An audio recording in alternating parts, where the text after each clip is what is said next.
We are reading faster in the Writing Incubator than I can keep up with these reviews, but I promised you I was going to give you 365 reviews, and I am. We've already read over 30 books in the Writing Incubator. So if you'd like to be a part of our book club, comment book club below and I'll send you the information.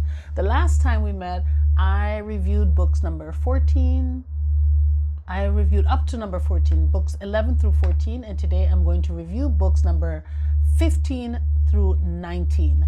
The first book is The Cat That Walked by Himself by Rudyard Kipling. You are going to love this book. I love this book. It's very simple. I listened to the audio, and one of the things that I learned from it is independence and how to negotiate. Don't just surrender or submit. Know your worth so that you can negotiate. So the cat didn't surrender, honey. He knew his worth. The others, the horse and all the others, the dog, they all surrendered, but he knew his worth and he was able to have the best deal of all because he knew his worth. Now, book number 2 is The Empire's New Clothes, and I love that book. I read it when I was very young and I highly recommend it. It is one of those books that teaches you how not to fear exclusion. You know, speak up and tell the truth despite being cast out of a crew. So that's one of the things that I learned from it, and I believe that you are going to learn something, you know, different or similar, but the goal is for you to expand your perceptions and expand your horizons. And one of the ways to do that is to read. So read The Empire's New Clothes by Hans Christian Andersen. It's one of my favorite, and it teaches you value that you will appreciate. The third book was The War Prayer by Mark Twain. The War Prayer will make you very uncomfortable. You're going to be uneasy, especially in these times when our world is upside down, our country is upside down, and things are not things are not how we want it to be. But the war prayer, this is one that the truth is going to make you uncomfortable. And the reason is because we all want to pray for something, right? And for example, in the war prayer, they were praying for their children to come back home, for their children to win this war. And so what the priest was saying is, okay, so what you're really praying for is for those mothers, for their children to die. And it made the audience uncomfortable, made them uncomfortable, but it also made them think.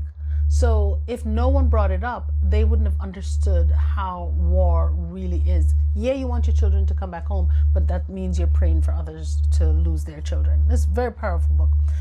God Sees the Truth But Waits, and that is by Leo Tolstoy. And I love that book a lot.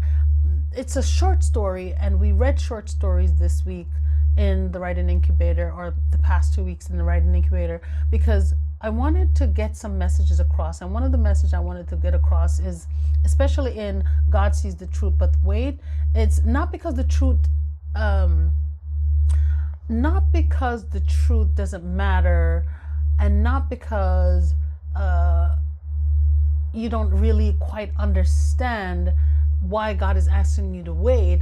God Sees the Truth and Wait is telling you to listen to your intuition. You have to read that book because there's a couple of lessons in there, but one of the main thing I got from it was to follow my intuition. God speaks to us in different ways, in dreams, in different ways. And so we need to follow and listen and look for how God is speaking to us so that we can understand what to do, what not to do, and help us to be the greatest that we can ever be, because we are listening to God's path for us and his intentions for us. So God sees the truth but waits. In that book, Askanov is an innocent man, and he went to prison for years. His wife had dreamt about it and told him not to go, but he didn't listen, and he didn't follow the intuition that that his wife was giving him. And so he ended up in prison for years. And you got to read it because there's a lot of lessons, but it reminds us that also justice doesn't always arrive on time. Anyway, As a Man Thinketh by James Allen was the 5th book or the 19th book, and I can't recommend it. It also sums it up.